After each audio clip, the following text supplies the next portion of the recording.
And in the past, of course, as circumstances are so different now, we had some very exciting competitions that used to be held in the library. And it was a lot of fun to watch the students actually participate. But I think now we have learned, as human beings, we are very resilient. We have learned to adapt to situations. History is testimony to that. And we have learned to adapt to this virtual plane also. So I'm very happy that despite the fact that there is a pandemic on, that things are virtual, that we have been so unstoppable, even with regards to celebrating the Library Festival. Now, when it comes to the declamation competition, I had a look at the broad areas that are possibly going to be given out as topics. And of course, they are all related to the library, as it must be, because the occasion is to mark the Library Festival. I have a very small piece of advice to give to the participants, which is, first and foremost, of course, you must have a sound knowledge of the subject. Secondly, you must speak from the heart. Please speak from the heart. Please speak in a well-informed manner. You can't not know what you're talking about. Don't try to use phrases, words that you perhaps are not conversant with only because it sounds nice. Use words and phrases that you are most conversant with. I have found over these many years of my life, as a student of life, I would like to call myself a student of life, that whatever comes from the heart, whatever we are most familiar with, we speak that better. It always comes across more effectively. So I would definitely advise my young friends here who are going to be participating in the declamation competition to keep it in mind. In our day and age, in my day and age, I'm possibly the oldest person here. In my day and age, we used to have something called elocution, and declamation was similar to elocution. So all our schools would, it was a huge event, and Rotary Club, Rhetorque Club, all of these clubs also would hold their annual declamation or elocution competitions. So for elocution, of course, it is a prepared piece, but for declamation and public speaking, it was an on-the-spot competition. And there, your skills as somebody who puts together a piece of writing, using your own thought and the way you deliver it are both on the forefront. So really, if you are good at declamation, it shows that you've got a sharp mind, you've got you know, the ability to write or put together things in writing very well. And of course, the way you deliver it, your style and your effectiveness in delivering your thoughts will make you a complete declamation person. So all of those who are trying it, all of those who have tried it before, good luck to you. You are perhaps going to enter into a zone where you're going to be using a lot of your faculties. So all the best for that. And congratulations once again to Rhetorque for organizing this. Thank you so much for having me on board. Thank you, ma'am, for your profound words and your valuable suggestions. It's always a pleasure to listen to you. We also would like to extend our welcome to the library committee and our librarian, Mrs. Nivedita Sharma. Thank you, ma'am, for giving us this opportunity to conduct this event. And we are simultaneously thankful to you for serving the best interest of the students. We have two judges for today's event, Mr. Rajkumar Bhardwaj and Mr. Samiran G.Ghissing. We are delighted to have Dr. Rajkumar Bhardwaj as the judge. Dr. Rajkumar Bhardwaj is the librarian at St. Stephen's College, University of Delhi. He is an eminent academic with many national and international publications to his credit. He has researched and published widely in the areas of institutional repositories, online legal information system, open access, legal reference service, e-learning, scientometrics, and digital library design and development. He has an MCA and a Master's in Library Sciences degree, which he followed up with MPhil and PhD degrees. His expertise on open access and law and on building digital libraries is well known and reflected in his paper presentations. We are honored, sir, to have you with us to judge this declamation contest that has taken up digital resources, open access, and online education as some of the areas for exploration today. Samiran Ghissing teaches in the English department of Janki Devi Memorial College. He has completed his BA, MA, and MPhil degrees from the University of Delhi. Coming from an interdisciplinary background of philosophy, sociology, and literature, his publication and research interests reflect the same, that is in trauma studies, memory studies, literary food studies, material culture studies, and anthropology of dream in shamanism. Thank you, sir, for agreeing to judge this contest. Moving ahead, we have a set of rules for the participants. Participants are requested to kindly comply with these rules and maintain the decorum of the event. I would request Palak to kindly read out the rules.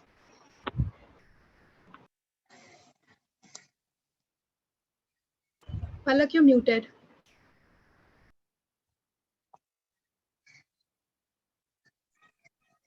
Am I audible now? Yes. So during the speeches, participants are requested to kindly rename themselves as their name followed by the slot number. Participants are requested to keep their cameras on while they deliver their speeches.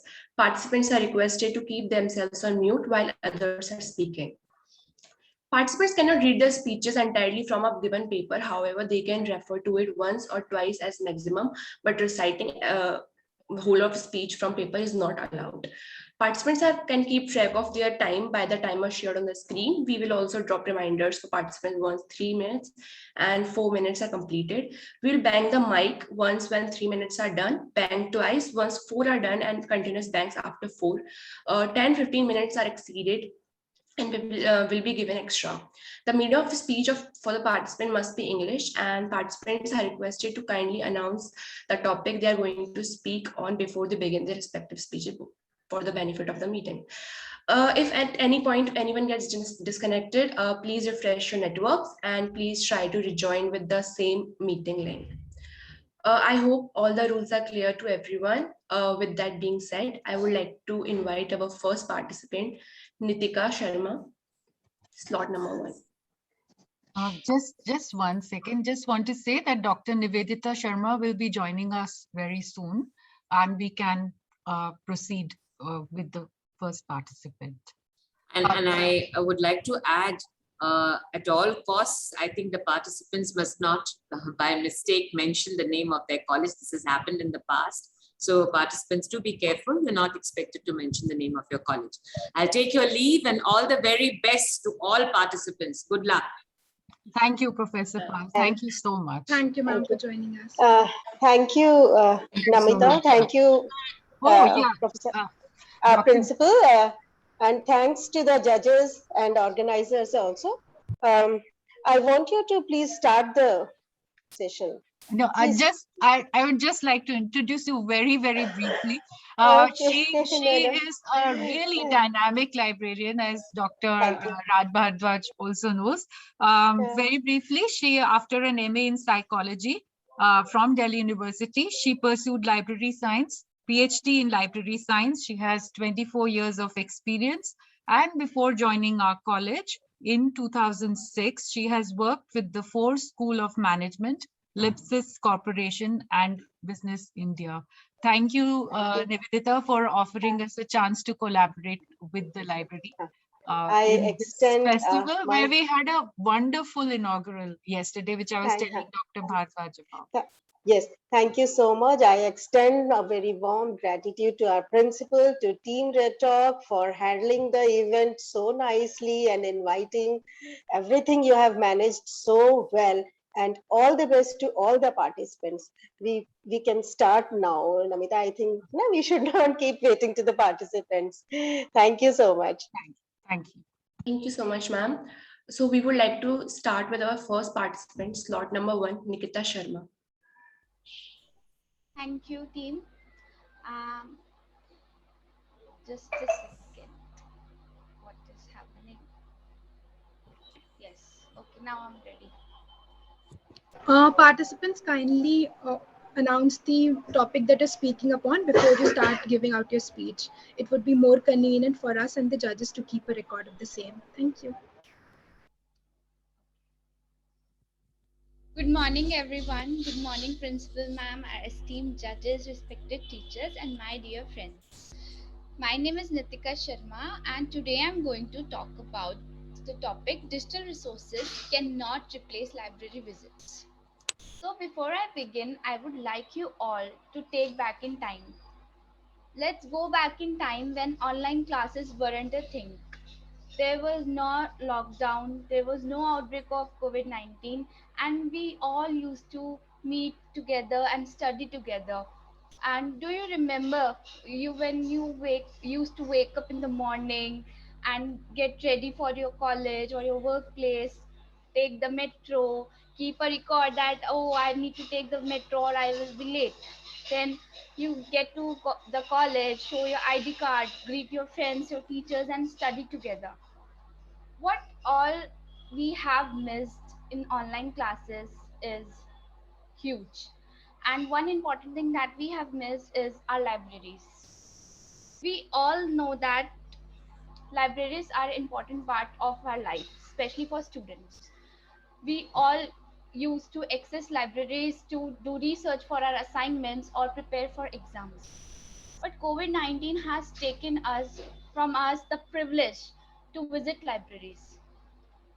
Offline classes have been replaced by online classes, and many people are now used to digital resources in place of libraries. But the question is, can libraries really be replaced by digital resources? Let's find out this together. Today, I will tell you 5 reasons that I feel that libraries can't be replaced. And these reasons are based on my personal experience and all what I have observed in my student life. Number one, libraries are safer places. On internet, there is always the danger of your data being hacked and your profile being hacked, and there are many cases of online bullying and harassing. So libraries are a safe place. There's and especially college and school libraries. They are a lot safer than internet.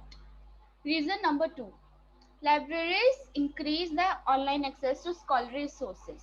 I'm doing a research right now, and as I can't visit to college library on a regular basis, I have to use online resources, but many of them are paid. I can't access them unless I have the paid for resources. But online libraries, they provide us with these resources, and that too at free at cost. Number three, libraries don't track you. When you're in internet, you enter something, Google keeps your cookies and show you ads based on what you searched. Reason 4, your college fee covers access to library resources. Trust me, as a student, we actually are not very, good on cash or anything like that. So, libraries gives us free access to their resources, and they help us a lot in our assignments and our research. Number 5, librarians. Librarians are the loveliest people in the college, in the terms that they provide you with the resources that you can actually use, and they also tell you what you can actually proceed with to uh, do your research or assignments. So these are the 5 reasons we are accessing digital resources, because it's our necessity for the time being, but they can never replace library. Thank you, everyone. Thank you for that fine speech. Judges, please note speaker spoke for 4 minutes once again. Now I would like to invite our second participant, slot number 2, Priyal Chaudhary. Yeah, am I audible? Yes, Priyal, you are Loud and audible. clear. Am I audible? Yes, Priyal, you are audible. All right, thank you. Please let me know like when you start the timer. Priyal, you can give the countdown. Like you can do, I'll start begin in 3, 2, 1. So we'll begin the timer as per your. Yeah, All right. all right. Yeah. And please reiterate the topic you're going to speak upon. Thank you. Yeah, sure.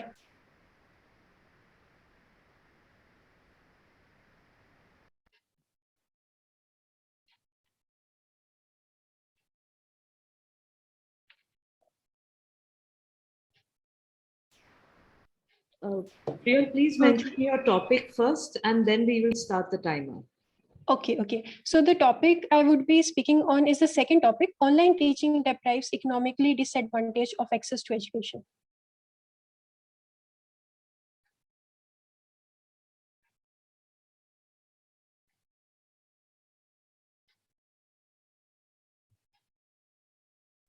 Yes, Hello? I think, Priya, you can start, I think, Namita.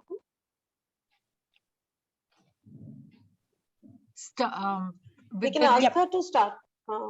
Yeah. So a very warm good morning to one and all present here, respected judges, the organizing committee, and my fellow participants. So as I mentioned, I would be speaking on topic 2. So before starting, we need to understand here two terms. First term is online education.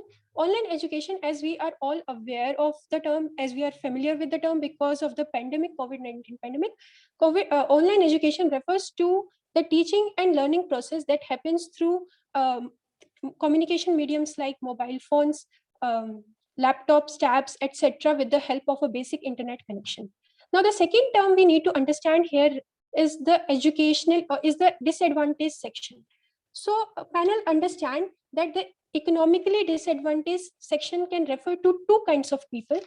First, poor people who could have afforded the offline education, and second, extremely poor people who could not have afforded even the offline education because of the cost involved in sending their kids to school, in in purchasing the resources like books, copies, and their uniforms. And how we define the term economically disadvantage, makes a lot of difference. But however, in both the case scenarios, I'll show that how online education has not deprived, rather increased the access to education, though there are always two sides of the same coin. So in the first case scenario, where poor people who would have afforded the offline education, but by sending their kids to government school. So in this case scenario, we can argue that now the kids would not be able to attend all the lectures, since there might be only one or two devices with internet connection at their home, and that also they would have to share with their siblings and with their parents. But if care is taken to provide recorded lectures, I personally don't feel that access to education would suffer. However, if we consider education in a holistic manner or in the wider sense of the term, now that becomes an entirely different thing, because education does not always mean understanding the lessons prescribed in the syllabus, but learning from the interaction with the teachers, with the co-learners, etc. But that would come under quality of education, which anyways is not exceptionally good in our country. But as far as accessibility is concerned, I feel online education only increases it rather than decreasing it. Now, in the second case scenario, where extremely poor people who could not have afforded even the offline education because of the cost involved in sending their kids to school and purchasing all those stuff, panel understand that in this scenario, the online education has proved nothing short of a miracle for these extremely poor people.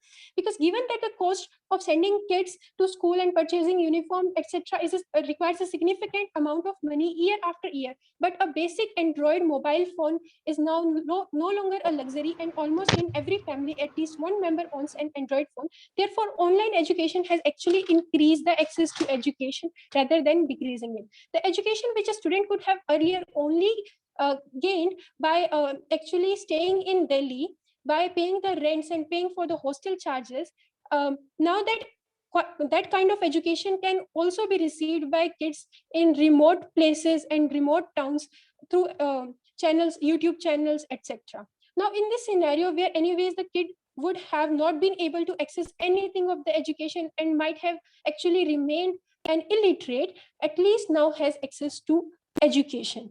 I would like to further substantiate my point with the help of an example where an IS officer who earlier worked as a coolie on the railway station was able to like prepare for this prestigious exam with the help of an Android phone and the Wi-Fi that was available at the railway station, and he managed to crack the prestigious exam. So at last, I would say that, as I have proved in my speech, if offline education could reach only the poor who could afford it, online education has the potential to reach even beyond and to reach even the extremely poor.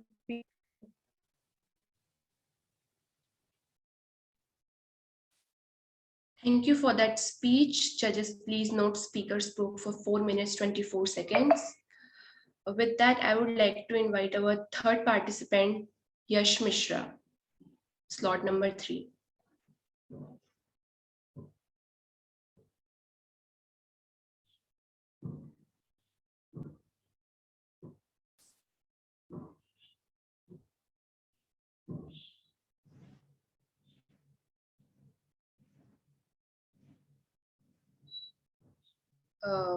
Is Yash in the meeting?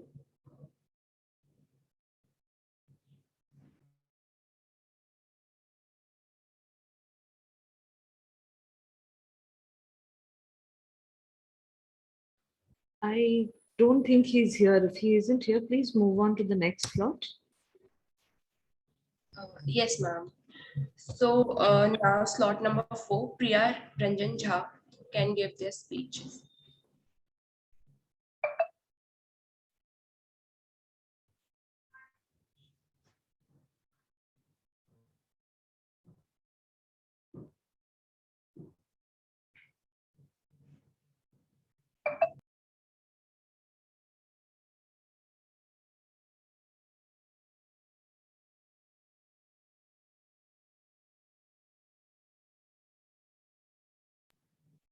I think slot number 4 is not in the meeting yet.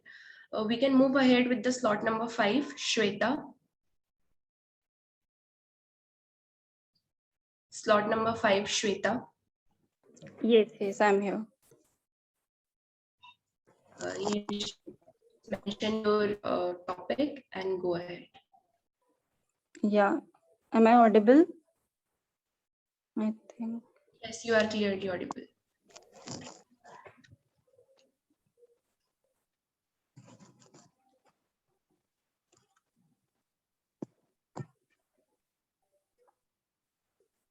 So should I start?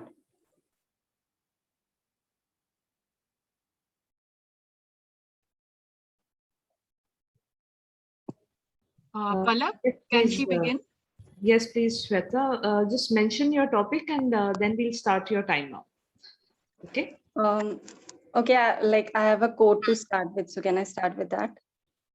Yes, you can start with that, but please mention the topic that you are going to be speaking on first, out of the 3 topics that we've given, and then we'll start your timer. Okay, so my topic, good morning, everyone. First of all, my topic is online teaching deprives economically disadvantaged student for access to education. So I'm starting. So the online education, the biggest advantage a country can have is the education, is the powerful education of its youth. And before putting my point on my topic, I would like to define the term economically disadvantaged. I would like to define this term. And this term basically means the people who could not even afford, the people whose income, whose household income is below average and could not even afford the basic necessities for life. And they are like necessities like food, clothes, house, etc. But this definition, I think, is altered like somewhat in today's scenario, because now the basic thing, the basic life existing thing, that is education, they could not afford this also in COVID times. And this is because, yes, the education is the most powerful tool, tool to change your life, to change your future. And that is why the education is so significant that the government also pre-COVID has implemented, has launched various schemes so that the economically weaker section can attend the classes, like the midday meal schemes and all such things, to encourage them to attend the classes. But I think this could not work out in these times, because the whole education system has shifted to online education. And this online education and these weaker economically weaker student could not afford these, because of the expensive tools that they need to purchase before attending these virtual classes. And I feel this and many of the students who who wants to learn, who are eager to study, could not afford it, are struggling to to get the proper devices and all sort of a thing. And that is why this virtual classes has deepened, I would say, has deepened this class division among the rich, poor, and especially the economically weaker section of the society.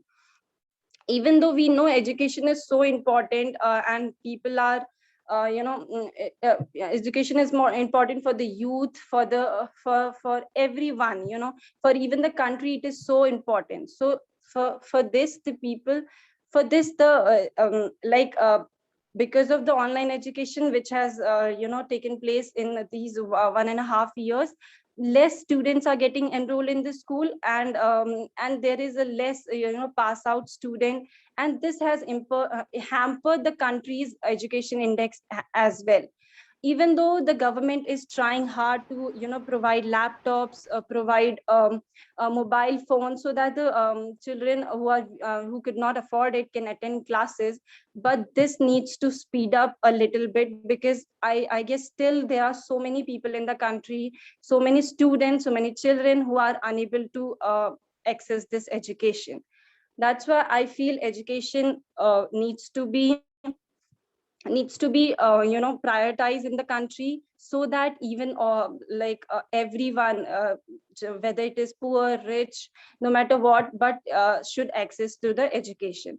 And that's why I completely say this online virtual thing has deprived the education system for the weaker section. But this could be, we can fight with this could be improved with the government and the people who have these facilities. If they would help, this could be we can fight with this as well. So that's what all I want to say about this topic. Thank you for that speech. Judges, please note speaker spoke for 4 minutes, 8 seconds. Before moving ahead, I just want to announce that participants first have to announce their names, slot number, and topic which on they are about to give their speeches. These details are not included in the timer. So after participants have given these details, we'll start the timer. With that, we are moving forward with our next participant, slot number 6, Cookie Kumari. Also, before Cookie, you begin, just let me announce one thing. We are facing that the bang which we are providing is not audible at times. So we are setting a lap in the timer. Once 3 minutes are done, there would be a little lap, and then you'll be notified about the same. All right? Am I audible? Hello. Yes, you are. Okay. So my name is Cookie Kumari. I've been allotted with slot number 6, and I'll be speaking on online teaching deprives the economically disadvantaged of access to education. Shall I start? Yes, go ahead. With our curiosity as humans to explore the nature itself, we created a chaos itself. Online education these days and in this era itself proves to be very productive for those who can actually afford it, whereas very degenerative in its term as well as in its nature for those who cannot. Basically, online education at its peak has not only posed just infrastructural problems, but also something which we call as gender gap, child marriage, as well as dropout rates, and not only this, but also glitches and noises itself. So before uh, starting, I would basically like to say that with right to education, basically stated in 21A, it basically goes on to say right to education as well as free and compulsory for those who are of the age 6 to 14. But these days, education does not demand your capability, but demands the economical status of your family itself, where with about infrastructural deficiency in India itself, where only 8% in the starting of the COVID itself, they just had access to what you call network connection, youngsters had it. And with about just 30% of the rural economy having the access to internet itself, what use are these digital libraries and these digital resources when people don't have a keyboard phone in their hands itself? There are people who struggle for a 2 square meal on their way itself. Then there are fathers and mothers who are trying hard to basically let their child at least complete the minimum education that they can basically have. When we talk about freedom, we talk about choices. And when we talk about choices, we talk about something called as our conscience. And this conscious comes when we have education, we are aware, and that is when we are able to explore our opportunities. But what about those people who are not able to do so? On the GPA, on the poverty index itself, where India ranks 62 amongst 107 countries itself, with so much of poverty, and that is when we can and that is where we accept people to basically go on to garner education, where we do not have, where we lack in terms of our basic amenities. About child marriages itself, which basically increased in these chaotic times, where girl child was basically not able to complete their education, thus they were married off to some other family, consider them as a burden. And then there were also people who basically was struggling with their wages, where they just had one phone in their whole room and with 3 or 2 kids beside them, and thinking that who should basically study in these matters. Not only this, but it has also got on to create digital divide amongst the rural and the urban poor itself, because most of the rural people basically don't have the even the minimum infrastructure which is required for connectivity to basically get access to these e-learnings, garnering to these things as well. Even if they get access to these things, there are glitches as well as there are noises itself. And not only these, but those kids who are basically able to provide for their private tuitions, for luxurious academic as well as institutions, whereas those who are not able to, they further go on to lag behind more than ever basically required. So a basic solution would be basically increasing what you call as purchasing parity of our youth as well as of our population itself through microfinancing. Why can't we do it? Basically going on to provide them with small loans, and that is when they make their fortune, and that is when they basically go on to what you call sustaining their own families. Many women as well as men have also done it. So why can't we? Thank you. Thank you for that speech. Judges, please note speaker spoke for 3 minutes 59 seconds. Moving ahead with our next participants, A. Padanmava Reddy.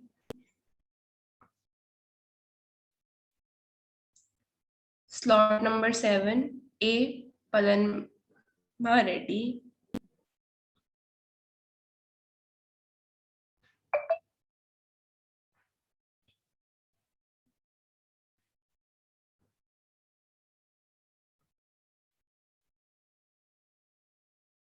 I think he's not in the meeting.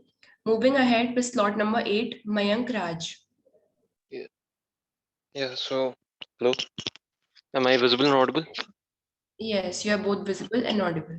Okay. So first of all, for the introduction, my name is Mayank Raj. I'm slot number 8, and my topic is online teaching deprives the economically disadvantaged of access to education. So I'll just start in 3, 2, and 1. Yeah. So welcome to 2030, ladies and gentlemen. Well, I didn't provide my introduction, right?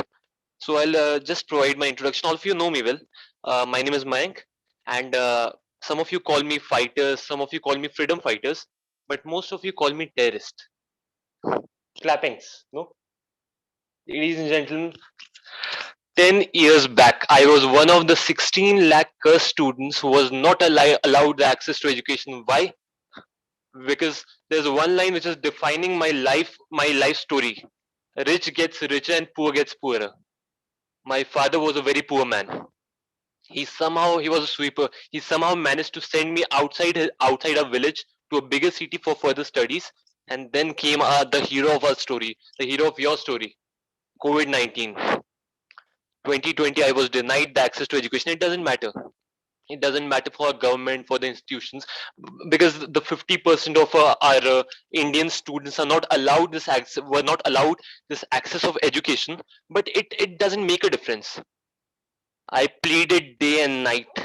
I asked them to open the institution. I asked them to go for offline classes. I asked them to go for hybrid mode because we were not allowed. We were denied the basic access. We were not given the online education.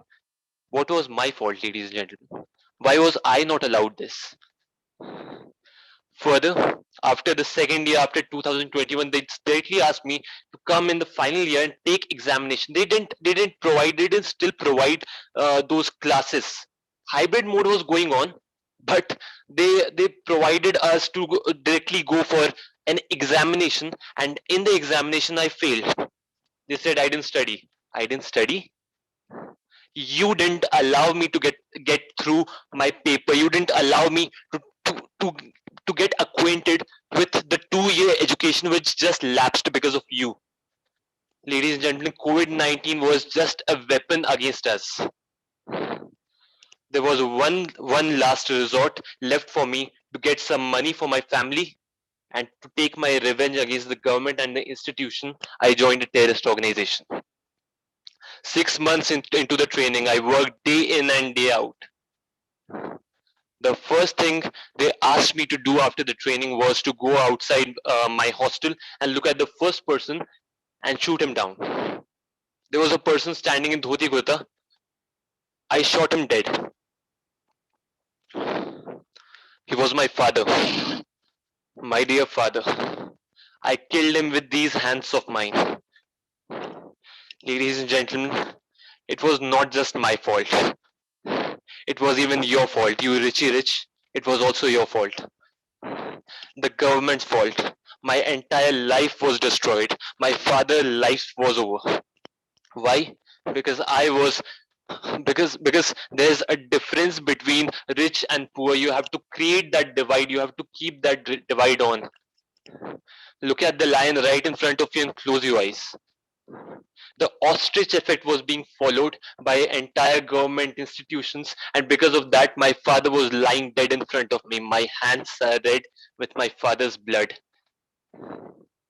That's all. Thank you.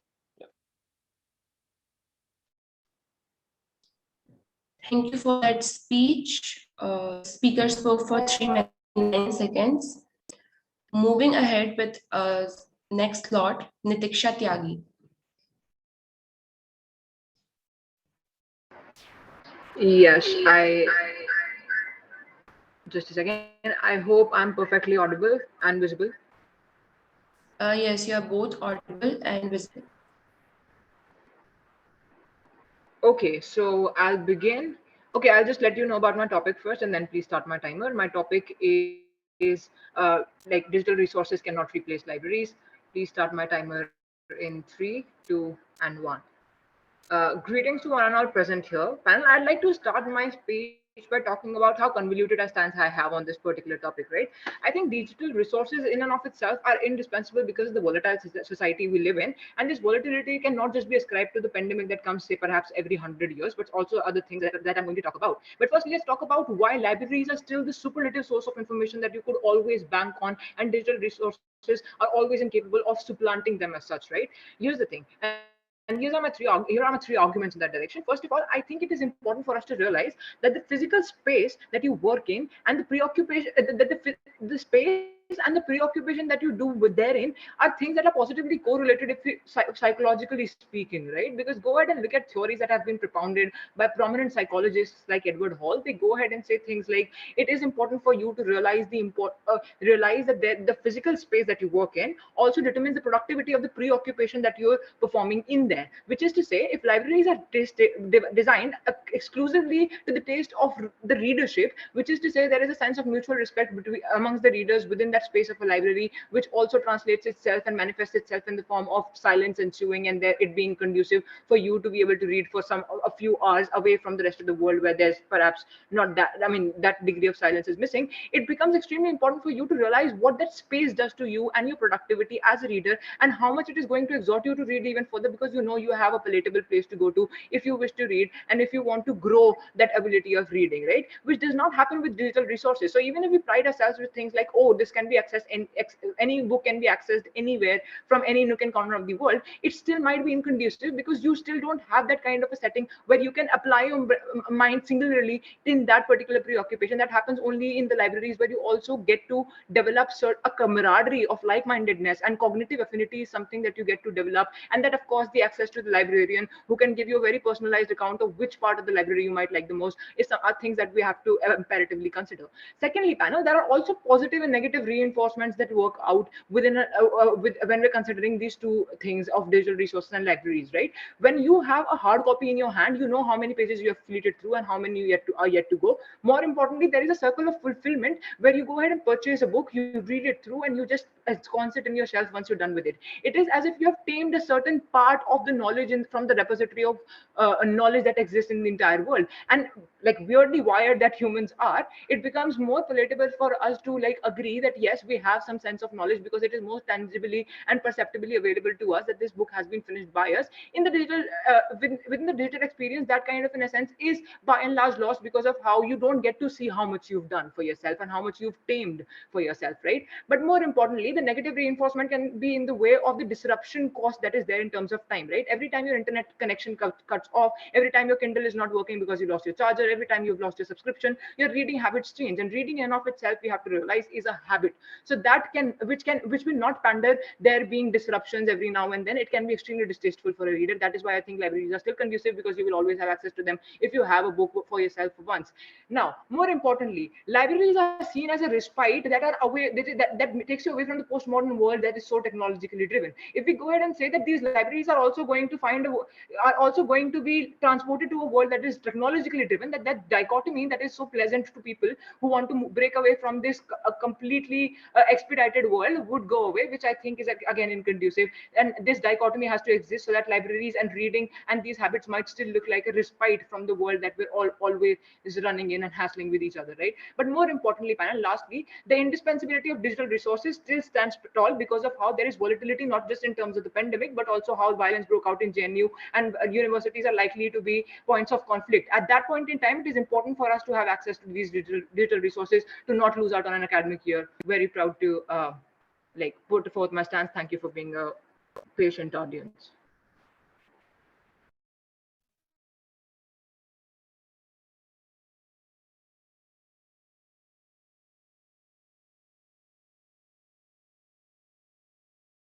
I hope I was audible throughout. Actually, my internet is a bit shaky today.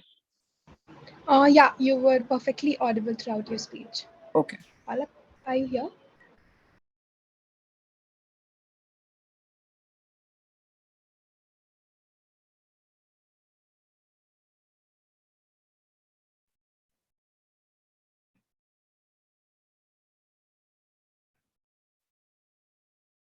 I guess it's my turn.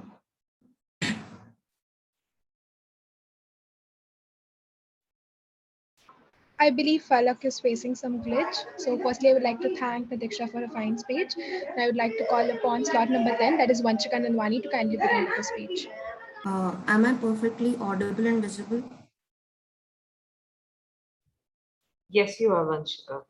Okay. So I'll be starting.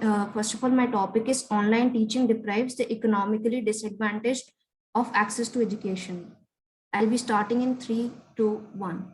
The future of any nation depends on what its citizens are doing today. And today, certainly we, the future responsible citizens of a country are going through the phase where online education has become our daily routine. Now, this topic becomes even more relevant to discuss because the pandemic the pandemic unintentionally has aggravated or perhaps exploited the already existing fault lines.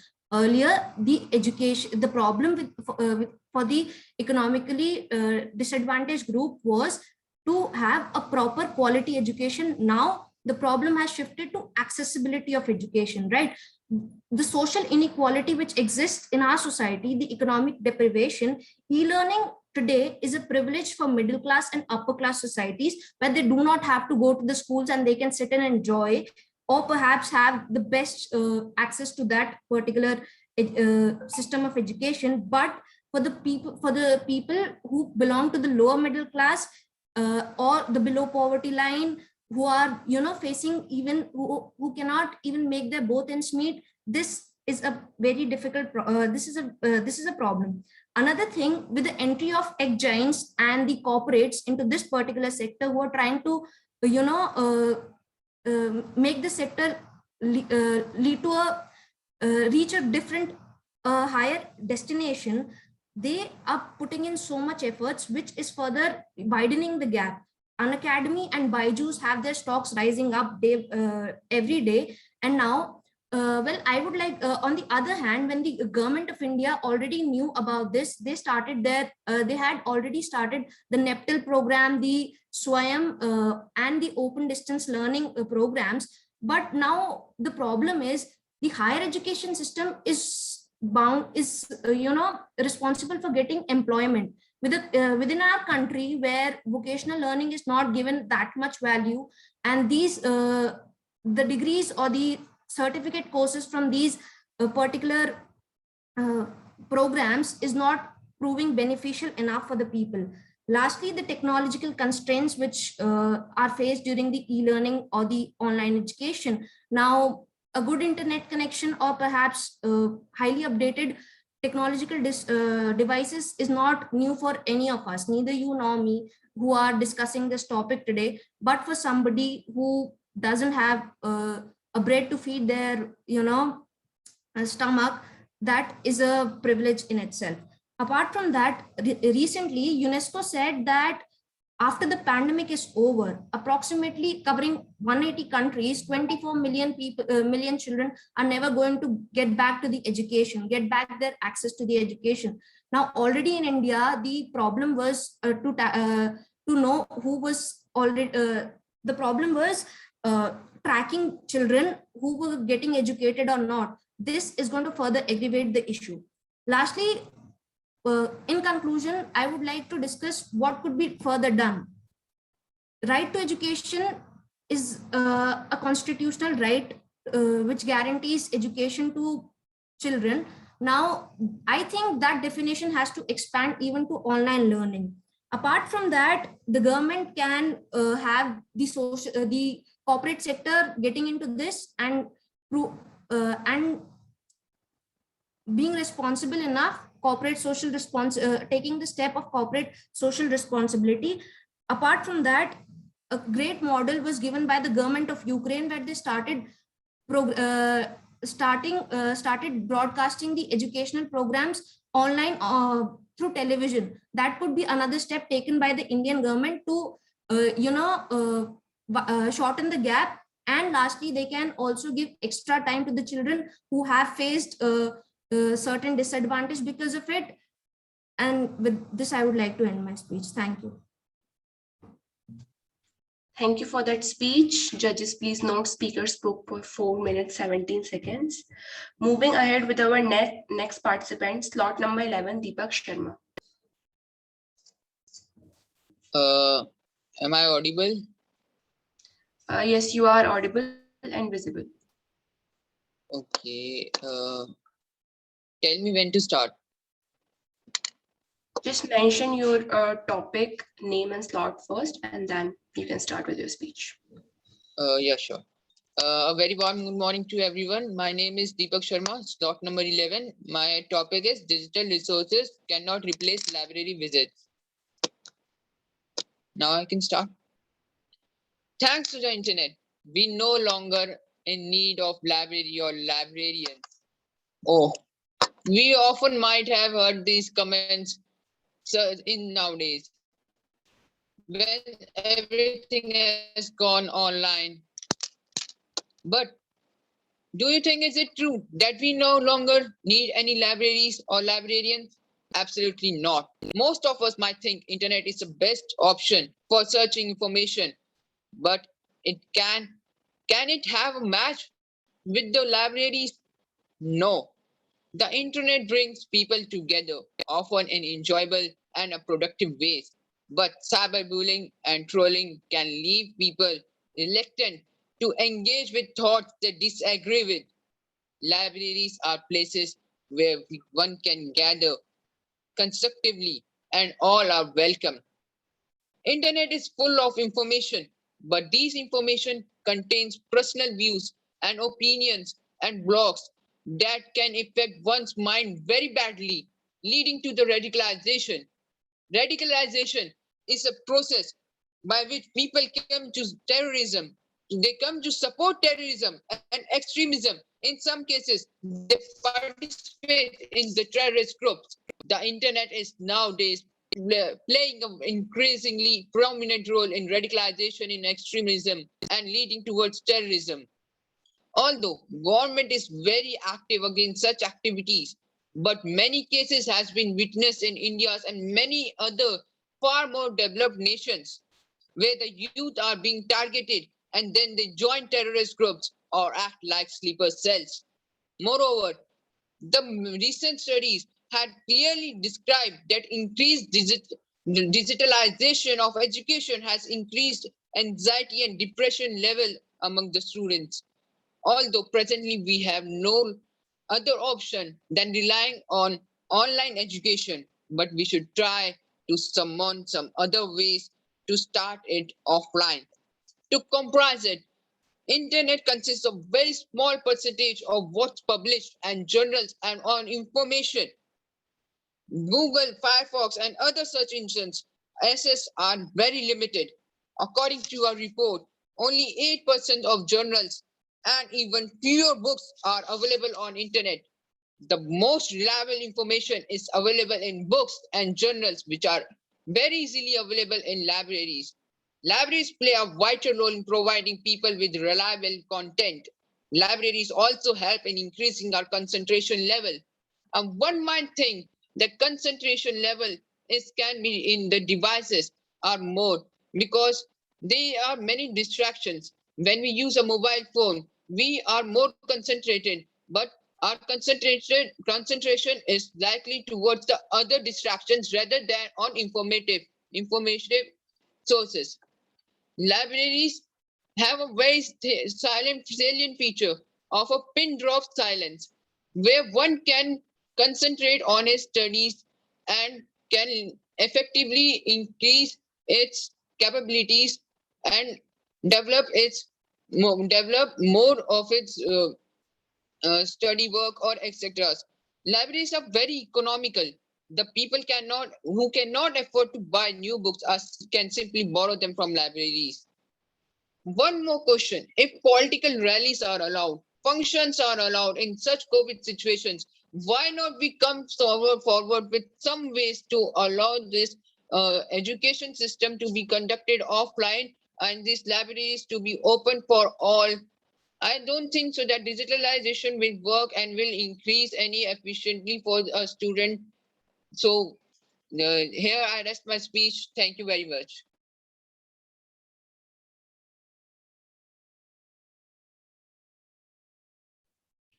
Thank you for that speech. Judges, please note speaker spoke for 4 minutes, 10 seconds. Moving ahead, I would like to invite our next participant, slot number 12, Diksha Jain.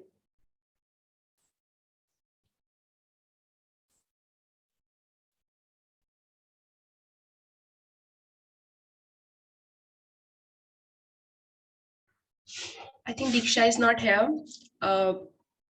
Slot number 13, Priyanshi Verma. Can go ahead. Yes, ma'am. Am I audible? Yes, you are both audible. Yes, you are. Okay, so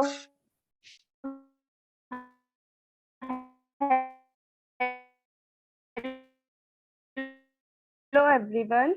You just start my time. 3, 2, 1. A very warm and pleasant morning to one and all present here. First of all, I really appreciate the idea of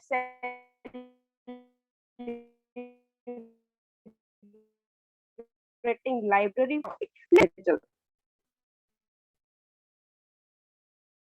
If I ask you to bring out your hand in here, a hug with your loved ones who are far away from you, will you be able to feel that love? Will you be able to feel that hug? Absolutely no. And that is the same thing going on with these digital resources. So they cannot replace our library visits. The real aura which you find out in your libraries, you cannot find out those in the digital resources from your screen.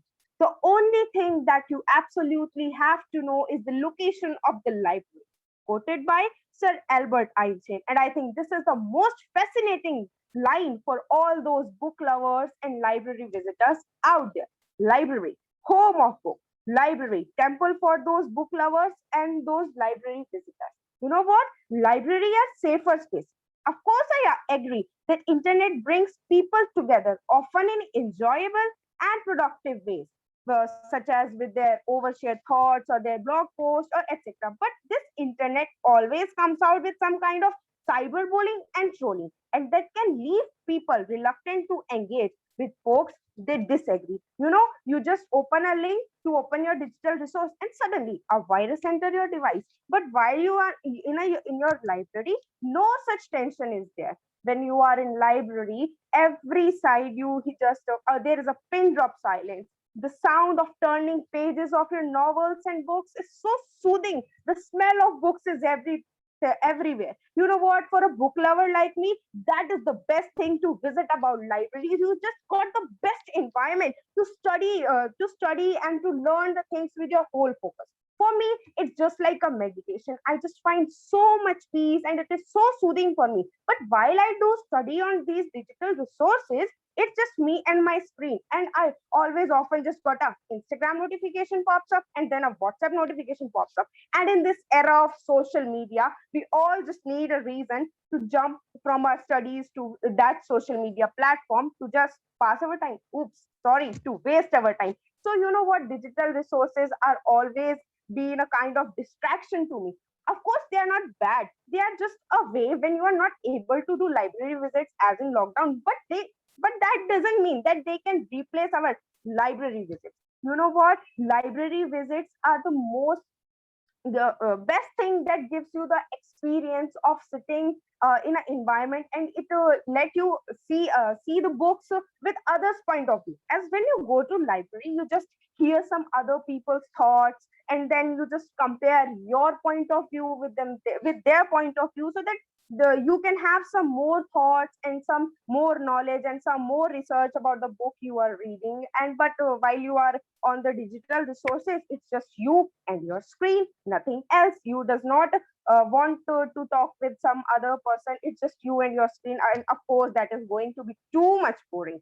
Okay, so digital resources, I don't think that they cannot replace library visits.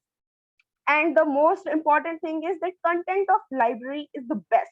Its collection is more stable. When you are on digital resources, there are many ads and pop-ups coming out which cause very much distractions. You know what? Bad libraries build collections, good libraries build services, and great libraries build communities. And this is quoted by R. David Lynch. And yes, libraries are building communities, but digital resources are not. And with this, I just would like to say, yes, library visits are the best, but digital resources cannot replace our library visits. Thank you so much. Thank you for that speech. Judges, please note speaker spoke for 4 minutes, 11 seconds. Our next participant is Maulina Singh, slot number 14. Ma'am, actually, it was Sonia Mishra, I guess. Sonia, your slot number 15. Okay, ma'am. Is Maulina here? I think Maulina is not here. Sonia, slot number 15, you can go ahead. Okay. So am I audible and visible? Yes, Sonia, you are both audible and visible clearly. Okay. So I shall begin in three. Basically, my topic is online teaching deprives the economically disadvantaged of education. My name is Sonia Mishra. My slot is 15. Yeah, so I shall begin in three, two, one. Namaste, everyone. Today we are here because of the help of the online screens that we have in front of us. Some might have laptops, some might have mobile phones, and though we are able to connect over here, somewhere or the other in the beginning of the program only, everyone was missing the essence of taking out their few hours and connecting with everyone else in the environment. But today the time is that we are somewhere or the else privileged, and I thank God for that. But here the question of the hour is, what about the other citizens of my country? When I speak this, let me tell you, 27% of Indians are only able to give a single-handed smartphone to their children to actually attain the education. And I don't see anywhere equity prevailing over here. Because you remember the case of that girl in Kerala killing herself because she had a doubt that she won't be able to continue her education any further? Is this the condition of education, and is this the type of privileged and unprivileged, superior and inferior that is going in our society? I think that coronavirus not only gifted us with the injustice of health and losing our loved ones, but it is also gifting us in a sarcastic way of the injustice of not attaining basic education. You know, this is a very hypothecated conversation that we are having right now, of thinking that students in the village and in the remote areas with a laptop sitting in front of the screens and attaining education. Now please tell me that this is a dream, right? Because we know that the condition of our education system is so horrific in earlier terms also. 40% of children in government schools are not even able to read and write the English letters, and they're not able to form sentences. And this is the condition right now. I remind myself of the advertisement I saw of PNG, that is Procter and Gamble. They were trying to portray that a couple was there in Manali, just enjoying the vacation, and the child was struggling to get the internet with a very brand new laptop, and two children over there were thinking about school. Now this is not only an advertisement, but it is a thought that we should be thinking about right now, because somewhere or the other the level of privileged and unprivileged and the divide, the digital divide that has been created, is so gruesome, because we need to understand that not only 20 to 27% of students are going to form the future of my country. There are going to be almost every student required to build the nation and to actually attain what they want and what we want as a country. We need to talk about the solutions, because problems are something that will keep on coming in our way. We need to understand that government and other government have also been trying to, like the Jharkhand and Maharashtra government, they have been trying to portray the education on TV in a dramatic way, and etc., etc. But something needs to be very tough right now. Teachers, I know that you wouldn't agree less, because you never dreamt of sitting in front of an online screen just in a span of a night, but you did it. Now this is the time. I know that even educators feel the ache in their heart that they are not able to deliver education to everyone possible. But we need to find some solutions. We can now, as and when the COVID is declining, the cases are declining, we need to find a solution. We can start emphasis on online education. There need to be program where the society is helping them, and we need to try to attain the parents in their mentality, because we already know that Indian parents in a majority of cases do not think that education is a very nice thing in the remote areas.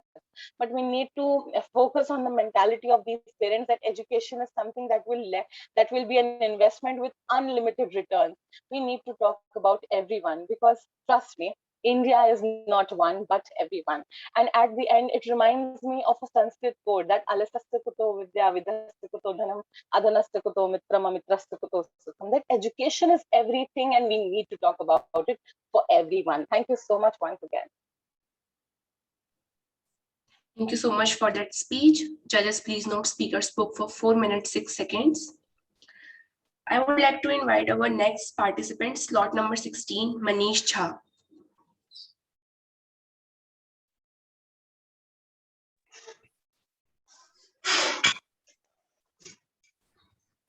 Am I visible and audible? Yes, you are both visible and audible clearly. Okay. So I'll start in 3, 2, 1. Right. This is Manish Jha, and I'll be speaking on the topic digital resources can't replace library visits. Right.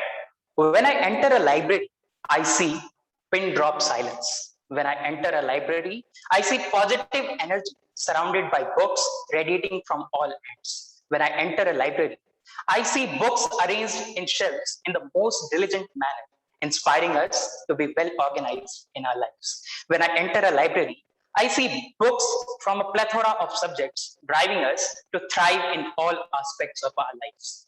When I enter a library, I see motivational quotes pasted on the walls of the library that pushes us to go beyond our boundaries. When I enter a library, I see neat and clean floor, table, and chairs, encouraging us to keep hygienic and clean, not only our private places, but also public places. When I enter a library, I see huge wall clock, inspiring us to introspect ourselves every moment in our life as to how well are we utilizing each and every moment of our life on this very planet. When I enter a library, I find the most important person, the librarian, whom I can approach at any point of time, whom I can approach for asking any kind of books. When I enter a library, I also find beyond that library, beside that librarian, sitting a general employee who might not have much knowledge about books, who might not be very much well read, but after being in a library for 1 year or 2 years, he or she also gets to know a lot of things about books. I don't think any other environment can produce such general employees as such. Even though I understand that while we digitalize resources, it reaches to larger sections of the society. For example, there is a teacher in Patna who likes to teach for NEET examination or IIT examination. He doesn't get a good pay in normal circumstances. He would travel to Kota for getting a huge pay, and he would teach the students at Kota in some good coaching institute. But after this digitalization of resources, each and every teacher, you see, we all know the name of Khan sir, we all know the name of Vikas Devikati sir. All of them have come on the digital resources, and students from even weaker sections are able to access them. I understand that. Yet, I would say that digital resources can't replace library visits due to these 3 reasons. Number 1, when you enter a library, you only require an identity card. That's it. It brings in a sense of equality among ourselves. When we try to access a digital resource, there is a sense of inequality. For only the ones who have 2,000 rupees good Wi-Fi connection can access that. For only the ones who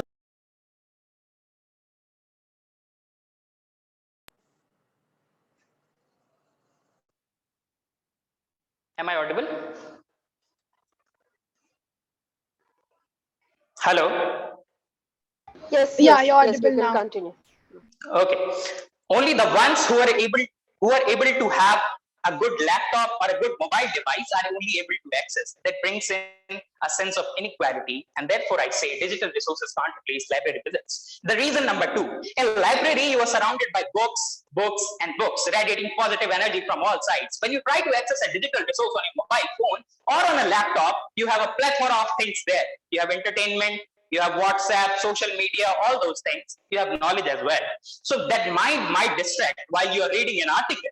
There might be a pop-up on your WhatsApp which might distract you. Therefore, digital resources can't replace library visits. And the reason number 3, you are very much solo on your digital device. While you're reading an article, and after a certain period you get tired, you would just want to give up on it. But when you are in a library, you are seeing someone else sitting beside you, you are seeing the huge wall clock, you would be calculating your time, and that would push you to study more and more. And these 3 reasons prove that digital resources can't replace library visits. Thank you very much. Thank you for that speech. Judges, please note speaker spoke for 4 minutes, 10 seconds. Moving ahead with our next participant, slot number 17, Shreya Singh.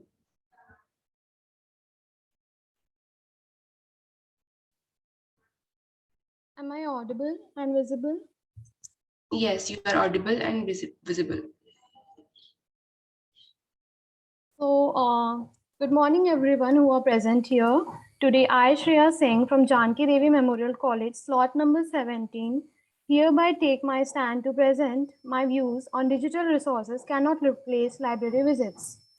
So, starting, thanks to the era of digitization, we no longer need libraries or librarians, all is just a phone away.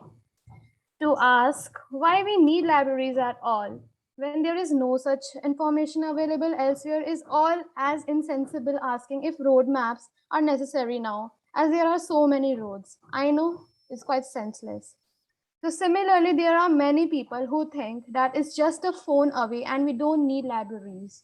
I know there people such exist and many agree with this thought as well. To build up a library is to create a life because, as per my opinion, library is just a random collection of books. Library serves as a gateway to knowledge and culture, thereby playing a fundamental role in the society. I was sitting one day during the pandemic and I had an epiphany about missing those days of reading books in the library. For some reason, for some readers, the idea of library is quite restricted, I must say. They just think it's a big room surrounded by books, a myriad of books, like a myriad of stars in the sky. For me, library is like a home, a second home, a home where you can delve into the thoughts, into a different world without anyone's interference. Speaking from my heart, I would say, like, did any one of us ever sense the smell of old books which makes us travel through the history?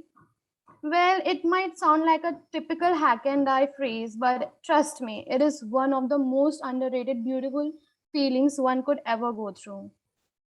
Library is a space which is dedicated to no external use of mobile phones and any other digital devices. Thank God, we should be really thankful for this. And a total silence and just a book in front of us. People would really crave for this feeling because in today's era of digitization, we all are just so engrossed into the digital world via phone, via laptop, that we have forgotten to delve into the intents of the novels. Now, talking in technical terms, no doubt Google is an impressive search engine and has made our lives easier. But its results can be overwhelming, and many people do not know how to filter the content type, be it a PDF, be it an Excel sheet.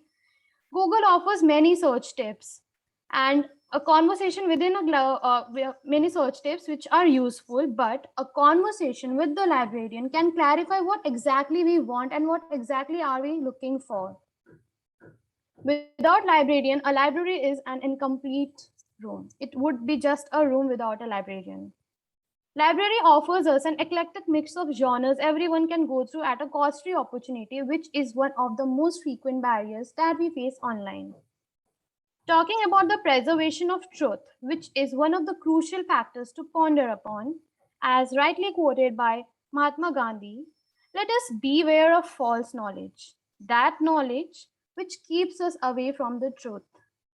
Libraries, which house centuries of learning, experience, information, history, and truth, are important defenders in the fight against the fast-traveling online medium of misinformation. By providing free access to education, news, and historical resources, libraries helps to keep the public informed with facts rather than confusing with the fiction. They act as a hub of information and whatnot. It's just a free space. While they might be a robust fiction section, libraries are still one of the greatest champions of truth. I would just like to conclude by saying that library is one of the best gifts to the human civilization, and it would be a huge loss if we somehow try to say that the digital era has replaced libraries and we soon hear in the next coming centuries if libraries are no more. It would be a huge loss to the gift of the humankind. So thank you. Thank you for that speech. Judges, please note speaker spoke for 4 minutes, 20 seconds. Now we'd like to call upon next participant, slot number 18, Amiya Jha. Good morning, everyone. This is slot number 18, and my topic is topic 2, Online teaching deprives the economically disadvantaged of access to education. I'm sorry, and I have to take permission from all the jury members and teachers present here that whether I could continue by keeping my camera off, because I'm in my village, as my topic says. Even I'm here with my smartphone, but the net is not allowing me to take my speech smoothly. So if I could please keep my camera off.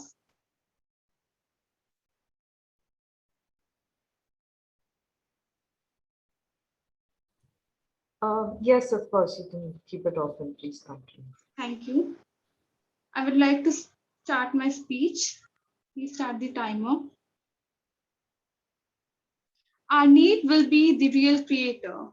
Plato famously wrote this, which has molded over time into the English proverb, necessity is the mother of invention, and which we can totally relate to our present situation. Good morning, everyone. I'm Ameya Jha, pursuing my graduation from Shyama Prasad Mukherjee College. We all remember the time when COVID-19 hit us. Things started changing. Countries were quick to close their borders, turning inward in the scramble to protect lives and livelihoods. It affected lives of all the sections of society as people were asked to self-quarantine them to stop the spread of the virus. The lockdown had serious implications on the mental health, resulting many psychological problems. Also here we see many problems other than affected by corona, which is not in a record too. People died because of those problems too, because of the lockdown, because of the travel issues, because of the closed OPDs and all. Moving ahead, one of the major impact of this pandemic was seen on education sector.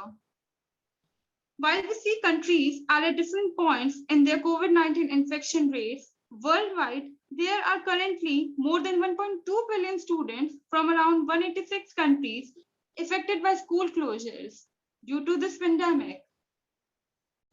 With this sudden shift away from the classroom in many parts of the globe, the idea of online education started emerging. In response to significant demand, many online learning platforms came up with offering their free access to their services, including platforms like Zoom, Google Meet, and MX Teams. Making a shift from this traditional method to online teaching was a challenge to all the sections, which is the parents, the teachers, and students. I would like to briefly describe some of the problems faced by each of the section and start with parents. Online learning is new, unknown, and different for students, teachers, and parents. It's especially difficult for lower grade students. Parents of these young learners more often have to spend more time with them, helping their children navigate through platforms, working with the technical glitches, and explaining the curriculum. This is true of parents who work from home, but what about those children whose parents go to work? How can these parents help their children? And is there a surety that the students will truly give their time to the online classes, not being affected by this online teaching and not going to any entertainment devices or any entertainment sites? With this online learning, they need to find more time concentrating and focusing to support their children to learn and master the subject. Those parents who don't have IT skills faces great problems. In India, we still see parents who are not good, who cannot cope up with the technical problems, with the technical situations, technical devices. They still have to face many problems with their students to cope up with this online method of teaching. Now, the very important teachers. Making a shift from traditional to online teaching is a challenge for teachers. where we can see this new mode of teaching meant that they went into it with little preparation. We have many female professors, teachers who have to cope up with their children, small kids, and this online method of learning. In this big picture, perhaps the biggest burden is put on teachers where in a short period of time, short notice, they have to uh, cope up and deal with this situation effectively. Existing assessment criteria that include tests and examinations are not suitable for this digital platform. No teacher can access with certainty whether the homework assigned to student is done by them or not. Now, I would like to talk about student and the topic which I have taken. Student, I would like to divide them in two sections, poor and the middle class. Sorry to interrupt you, Amia, but you have exceeded your time limit. The time was for 4 minutes and it's 5 and 7 already. Okay, I'm sorry. So I would like to just take 30 more seconds, if you allow. Please wrap up in 15. Okay, sure. We see problems in poor section where they are not even able to provide devices, not able to have the devices. But in middle class, even if they have devices, they are not able to have the connectivity, to have the recharge, to cope up with the cost of effectiveness. With this, I'm sorry for this. With this, I'll like to wrap up my speech. Thank you. Thank you for that speech. Judges, please note, speaker spoke for more than 5 minutes and 7 seconds. With that, I would like to thank all the participants present here. If any participant who didn't give their speech due to any network issue can do so now. Slot number 3, 4, 7, 12, and 14. If any of you is present here and wants to give your speech now.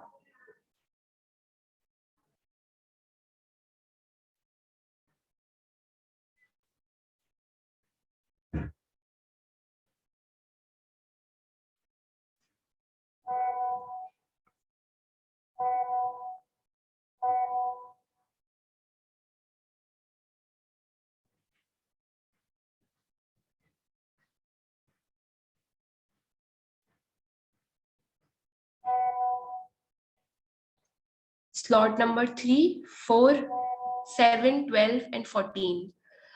This would be your last call. If you weren't able to give your speech before due to any network issue or any other problem, you can do so now. This would be the last call.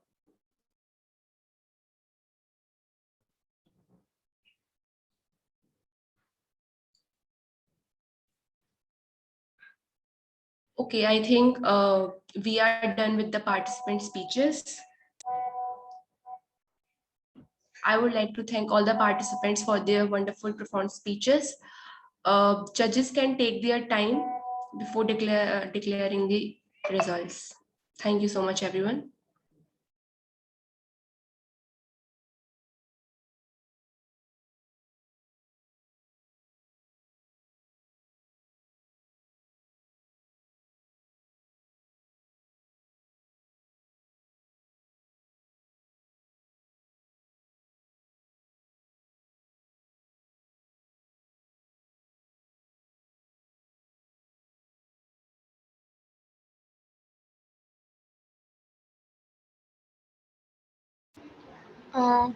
In the meanwhile that the judges are discussing upon the verdict, our conveners can share some insights.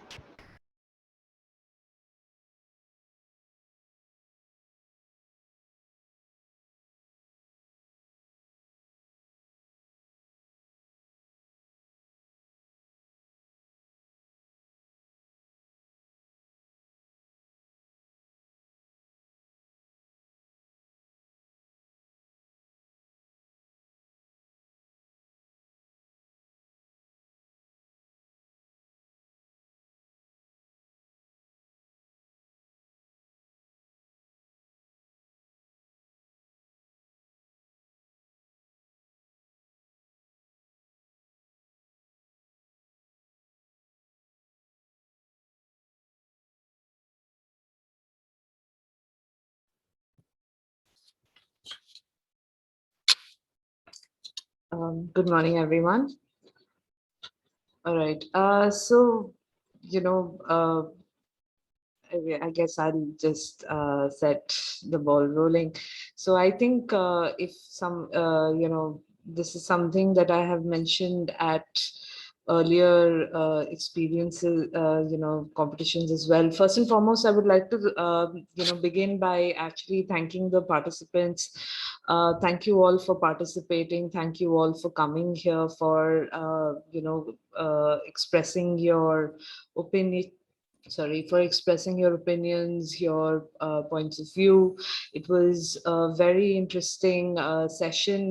We had such different opinions coming up. So, thank you all of you for doing that. So, thank you all for that. Just a couple of points that I did feel, one of the things that Professor Pal, if you were here in the beginning, of the session, she spoke about how about sort of this relationship between declamation and elocution. All right, so there is a very strong relationship between the two. So there has to be this, you do have to focus on your diction, you do need to focus on your expression.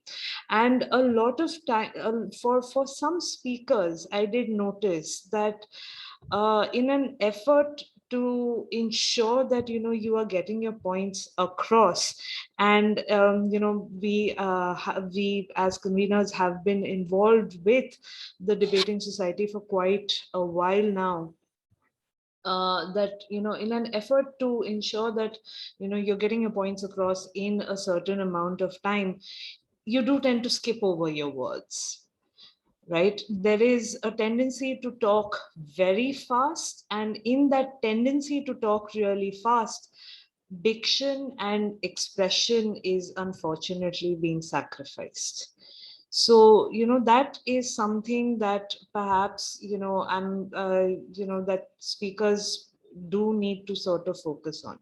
Just perhaps take a breath before you do start speaking, focus on what you want to express, and then start speaking in that sense. Because again, timing of course is important, right? Of course you do have to speak in a certain amount of time frame, and this is something that we have mentioned earlier as well, that you do have to speak within a 4-minute window, and a lot of you have overshot that time limit window.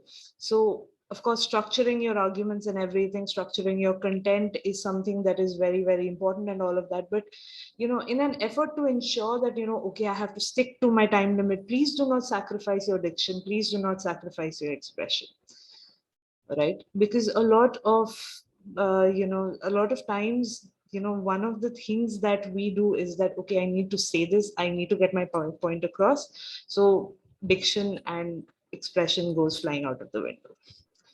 All right, so that is one thing that I would suggest, speakers, as people who are using our ability to speak, to express ourselves, that is one thing perhaps that you could all focus on. All right, I would like to now invite my co-conveners to also speak further. I would request Grace to say something, but before that, I must say I personally had a wonderful time. I learned a lot from all of you, and I hope our judges have gotten in touch with each other, because I have texted Samiran. Ruchi, do you know, have you heard from them? Are they on it? I think they're on it. Sorry, I forgot I muted myself. I will just check. I've already texted Samiran. You can maybe call him and ask what's going on. Yes. So meanwhile, Grace, if you would like to say something, followed by, if our librarian Dr. Sharma is here, maybe she can say if she enjoyed today's debate. Yeah, thank you, Grace.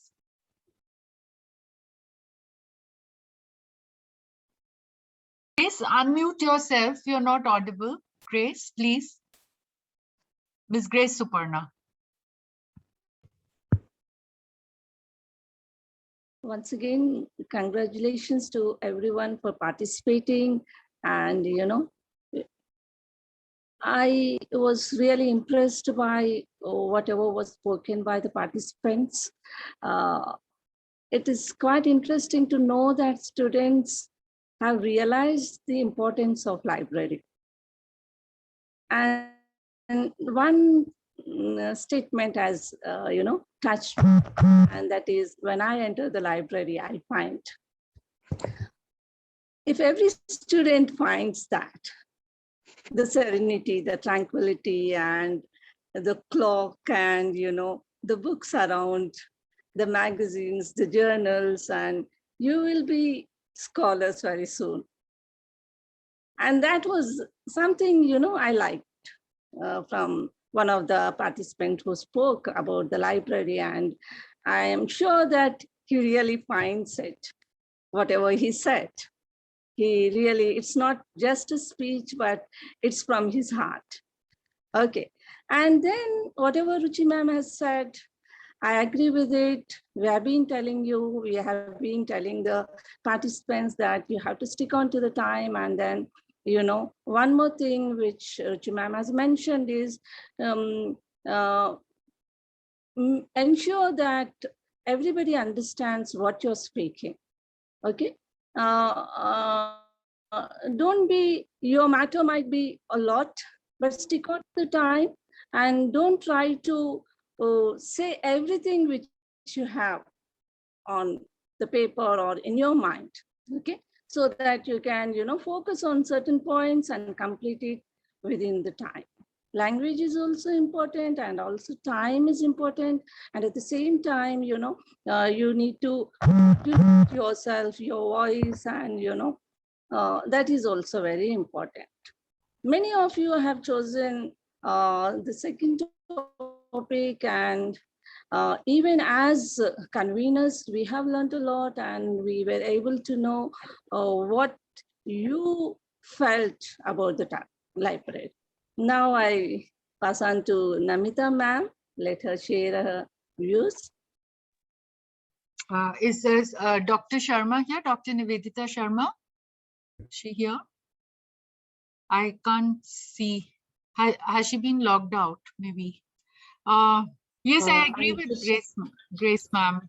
Libraries are magical places, at least for my generation. I mean, it was like our passport into another world. One could just spend hours, and one still does that.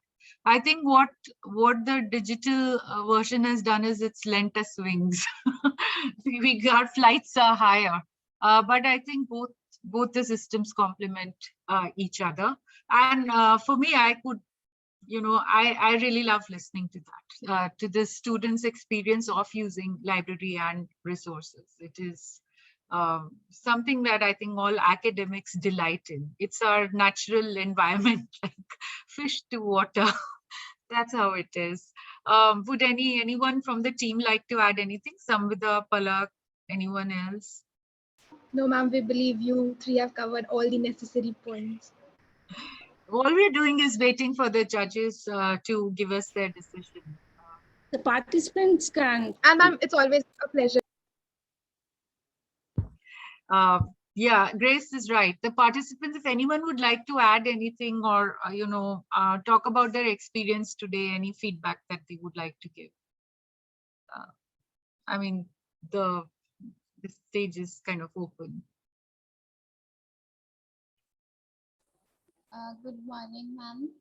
Good morning, everyone. I would like to say that I enjoyed it. There was some problem in the starting, and I was like, what happened if I miss my spot or something like that? But I eventually got the time, and God was with me so that I was able to join this, and I think it was worth it.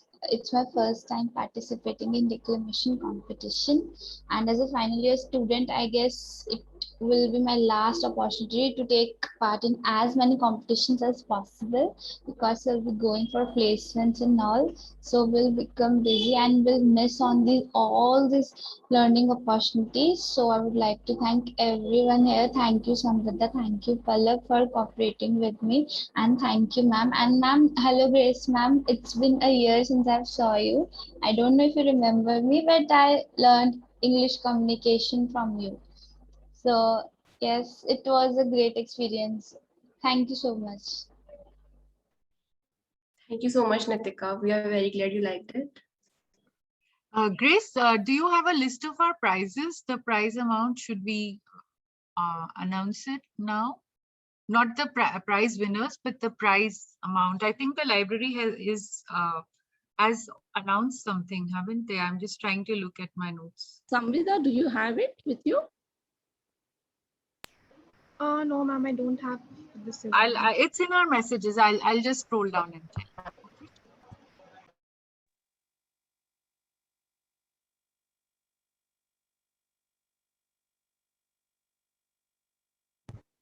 In the meantime, others can speak. Audience. Yeah, actually, I want to say something. Yeah. So, am I audible? You are. Yeah. So, I want to just thank the organizers for organizing this, because most often what happens is people or the committees or DepSoc organizes debate competitions or speech competitions. We do not get to showcase other skills. For instance, today I provided a storytelling or a monologue. So that is not possible in only debate competition. This was declamation. So you can compete with the best speakers or the ones who are giving speeches and simultaneously provide a monologue or any other version. So thank you for that. Thank you, the organizing committee.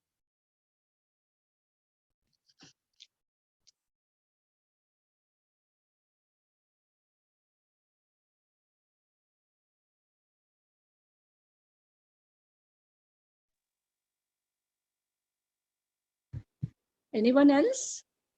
By the time the judges announce the prize winners? Yes, hello everyone. If I were to add on to whatever we're talking about right here, I think generally how I go about debates and taking stances is I speak on things that I don't feel strongly about. So if I think I am actually for the motion, I speak against it so that I have a different perspective. But in this case, I simply like failed to do that because I developed an eye infection during the pandemic because I had to read all my essays and articles, and I'm a literature student. So even Crime and Punishment, which is like a bulky book to read, I had to do that over the internet. So this is just something that I couldn't like sure-footedly go. Like I couldn't undertake that same trajectory I take of not speaking against what I feel for, but speaking about what I don't actually stand by. So I think this was a really nice motion, one that I have also debated on before, but a declamation is always better, yes, to give a comprehensive perspective.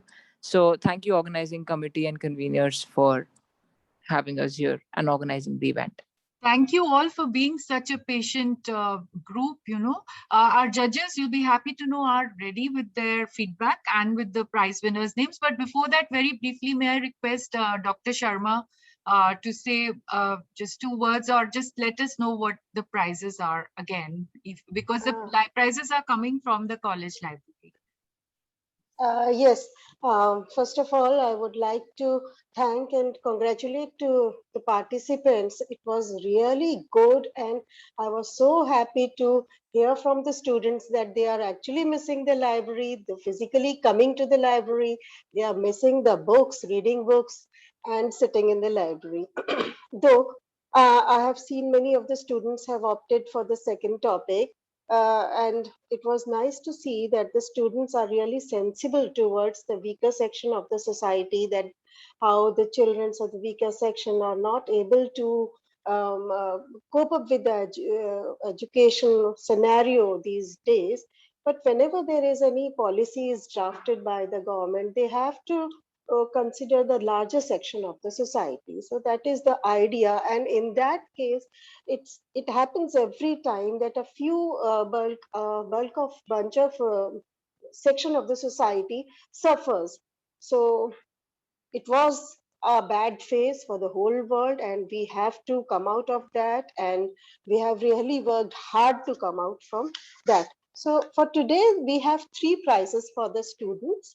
For there are rupees 2,000 for first prize, 1,500 for the second prize, and 1,000 for the third prize. Let's see what judges have to say in this. Thank you. Thank you so much. Can I ask you, Mr. Ghissing, to take over from here? Uh, yes, can you all hear me and am I audible? Hello? Yes, sir, you Yes, are sir, audible. you're audible. Okay, yes. Yes, we took our time deliberating. There were some differences in opinion. I think that always happens, right? I think that's the best thing because we all have our own criteria. And I would like to, in a way, thank and congratulate the participants, the student organizers, the Rhetorque committee conveners, and of course the library committee for this wonderful event, right? All the students have done exceedingly well regarding all the issues, right?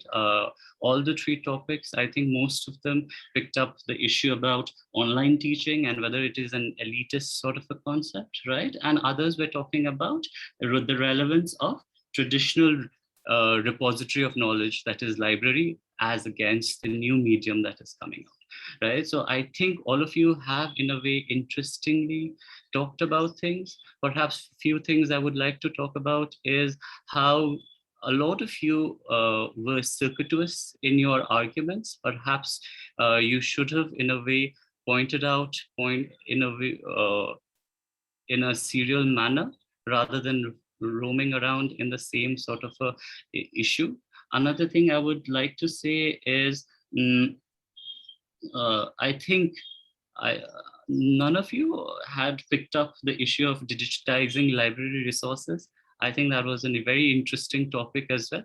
I think you should have talked about it because I think digitizing resources is a supplement to the traditional library, right? And I think the question about what you call the traditional forms, right? Whether having online resources is democratizing the kind of knowledge that we keep in our archives. And now when we have what you called, but again, there is a flip point to that as well. If it is democratizing, then who's the gatekeeper? Who's making sure the kind of information that you are consuming is truthful, right? And therefore there is a role that is required in that sense to, let's say, gatekeeping is not the right word, it has negative connotations, but in a way there is a kind of editing of the kind of information that should be given to all. And another information also, I think another topic I thought about was the question of what kind of level of education are we talking about? Are we talking about primary education, secondary, higher education, or are we talking about the university spaces in terms of online teaching? Because it would be very difficult for children, right? Primary school students to learn in an online medium. Right up to the 5th standard, 6th standard, right? Of course, university students are in that sense, quote unquote, adults, young adults, right? So therefore, their what you called access to online resources, their access to online apps would be easier. They're more comfortable with it, right? Whereas I think for primary school children or students, it would be a case where the parents are still in a way teaching them and still in a way babysitting them while in the same way listening from an online sort of the teacher as well. So I think those were the things that just popped into my mind, and I thought relevant to sort of give an input about it. I think we have finally come to a decision about who are the top 3 winners, and all the others, those who have not in that sense, quote unquote, won, right? Please take into note that this is a learning curve. All of you are participating, all of you are learning, so don't take it to heart. It's just that at this specific period of time, right, with the kind of topics that were given, these 3 students were performed the best, right? The others, please don't take it back. Okay, thank you. I would now like to give the floor to Dr. Bhardwaj, please. Dr. Bhardwaj. Yeah, can you hear me, Dr. Samiran? So thank you. Yeah, thank you very much to all of you. And especially I'm thankful to Dr. Nivedita Sharma, the librarian of the college, for inviting me, Dr. Namita, and library committee member, and of course the principal of the college. And I enjoyed it thoroughly. All of you performed really well. And as Dr. Samiran mentioned, it's just a learning curve. And library is not just a place, it also gives you a lot of opportunity to think. And when you think, there are no problem which you cannot solve. So it help us in thinking, help us in inculcating our ideas and solve the problems. And when you solve it, it also gives you an opportunity to communicate with others, communicate with the community. And when we communicate with others, there are also scope of collaborations. And once we have a collaboration, we can also lead. So keep these things in mind. And we have followed a certain pattern, and other my fellow judge or other judge, Dr. Samiran, also helped me in finding the top 3 names. And other, I would say, don't be disheartened. All of you performed really well. But all these 3 prizes goes to, the third one goes to Shreya Singh. Then the second goes to Deepak Sharma, and the first goes to Priyanshi Varma. So with this, thank you very much and enjoy your day. Now over to Dr. Namita. Third one, let me repeat again. Please. Third one, Shreya Singh. Second is Deepak Sharma, and the first is Priyanshi Varma. So over to you, Dr. Thank you so much to both the judges and for not keeping us waiting too long and for giving us valuable suggestions about how to streamline one's argument, how to organize an argument actually. And also what is delightful is that we have had the perspectives of the student, the teacher academic, as well as librarians. So it has been a very enriching session indeed. I hope our team has got the names of the prize winners down along with the colleges that they are from. And they'll hear from us as soon as possible. So may I now invite either Samvida or Palak to give the vote of thanks. Thank you. Yes, ma'am. So first of all, Samvida, can I come in for a sec? Yes, ma'am, sure. Before formal vote of thanks, I would like to extend my gratitude to our principal, to judges, and a big thank you to Team Rhetorque and all library committee members.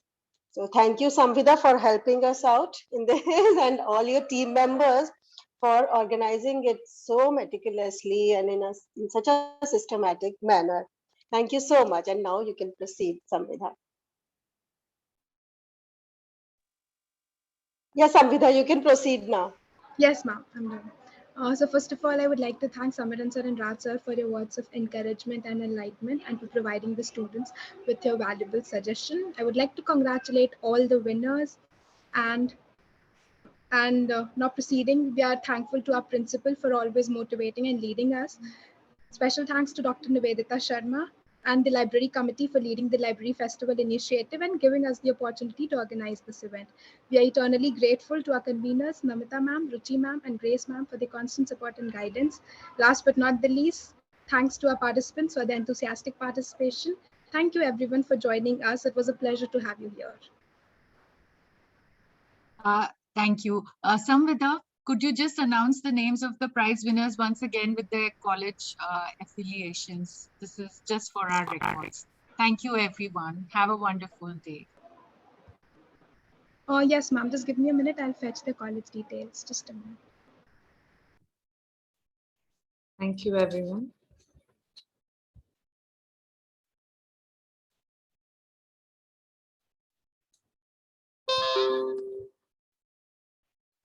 Grace, you're on mute. I think you were saying something, but you're on mute. Thank you, everyone. Congratulations to the prize winners and thank you, everyone. Huge congratulations to all the participants and prize winners. Grace, may I request you to stay in touch with the prize winners and our eminent judge, Dr. Bhardwaj, after the event.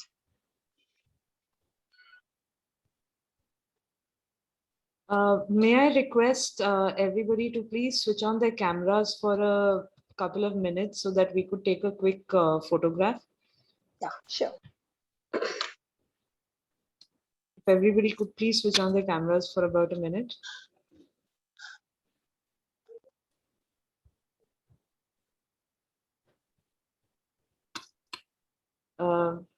participants, whoever is here, if requesting everybody to please switch on their cameras. All the participants are requested to kindly switch on their videos, and the winners especially.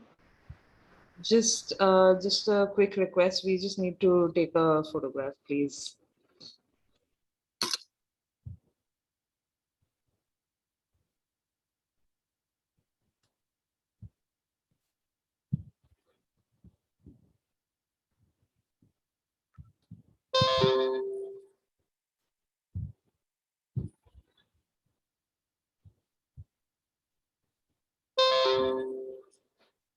Yes, ma'am.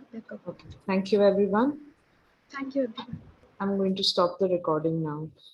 Samvida, can you just announce if you have the details? Otherwise, just post it on our group.